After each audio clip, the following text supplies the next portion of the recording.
Hello, good morning. এখন ঘড়িতে বাজে 10টা 15। তার মানে অনেকটাই বেলা হয়ে গেছে। সকাল থেকে কোনো ভিডিও করতে পারিনি। একটু রান্নাবান্না করছিলাম, রান্নাবান্নাগুলো তাড়াহুড়ো করেই করা হয়েছে, সেজন্য কোনো ভিডিও করিনি। তো বাবু কেবল খেয়ে চলে গেল। আর এইদিকে দেখো, তোমাদের দাদাভাইকে আমি খেতে দিয়ে দিয়েছি। ওর শরীরটা কয়দিন ধরে শরীর খারাপ, মানে একদমই ভালো যাচ্ছে না। বলছি না, আমাদের বাড়ির প্রত্যেকের শরীর, একটা মানুষেরও শরীর ভালো না। তাই জন্য মুখে কিছু ভালোও লাগছে না। তো আজকে দেখো রান্না করেছি একটু কচুরলতি, যেটা মাছের ডিম ছিল সেটা দিয়ে একটু ভাজা ভাজা করেছি, যদি মুখে একটু ভালো লাগে। একটু রসুন ফোড়নও দিয়েছি ওর মধ্যে। আর টক শাক করেছি, মাছের ঝোল করেছি। আর এখানে কালকের মাংস ছিল। কালকের মাংসটাও বলেছিল যে একটু ঝাল ঝাল করে রান্না করে দিতে, কিন্তু তাই করে দিয়েছিলাম, কিন্তু ওর ভালো লাগেনি। যাই হোক, এখন আবার বলছে আজকে একটু ভালো লাগছে, কারণ মানে খাওয়ার পরে বুঝতে পারলো যে না, একটু স্বাদটা চেঞ্জ হয়েছে আর কি। কদিন ধরে তো একদমই খাচ্ছে না। বাড়ির সবার শরীর খারাপ বললাম না। যাই হোক, ওরা খেয়ে দিয়ে সব বেরিয়ে গেল। আর আমি স্নান টান সেরে চলে আসলাম ঠাকুর ঘরে। আজকে আবার বৃহস্পতিবার, মানে অনেকটাই কাজ থাকে বোঝোই।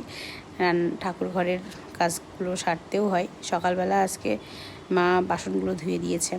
দেখো কত সুন্দর চকচক করছে না? আর আমাদের গাছের লেবু দিয়ে একদম ভালো করে বেশ পরিষ্কার করে দিয়েছে। ওদিকে ছোটো বাবিকে মা স্নান টান করাচ্ছে, আমি এই ফাঁকে পুজোটা সেরে নিই, কারণ ওইদিকে আবার ও কান্না করবে। তো তাড়াতাড়ি করে পুজোটা সারতে চলে আসলাম, যার কারণে এদিকে দেখো বাজার থেকে কিছু জিনিসপত্র নিয়ে এসছে, সেসবগুলো আবার পরিষ্কার পরিচ্ছন্ন করে নিলাম। আর এই প্রদীপটা না, কদিন ধরে ভাবছি, এখন অনেকটা পাতলা হয়ে গেছে, একটু চেঞ্জ করব। আসলে এটা আমার শাশুড়ি মায়ের প্রদীপ। উনি যখন পুজো টুজো করতেন তখন ওনার আমলের আর কি, মানে উনি নিয়েছিলেন। তো সেই কারণে আমি সাধারণত মানে চেঞ্জ করি না। তবে রিসেন্ট দেখছি কেমন ব্যাকাটারা হয়ে গেছে, একদম পাতলা হয়ে গেছে।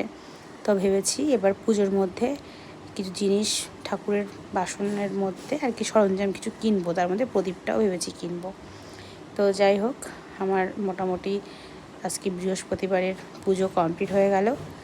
তো সব সাজানো গোছানো সব কমপ্লিট, পুজোটাও সেরে নিলাম।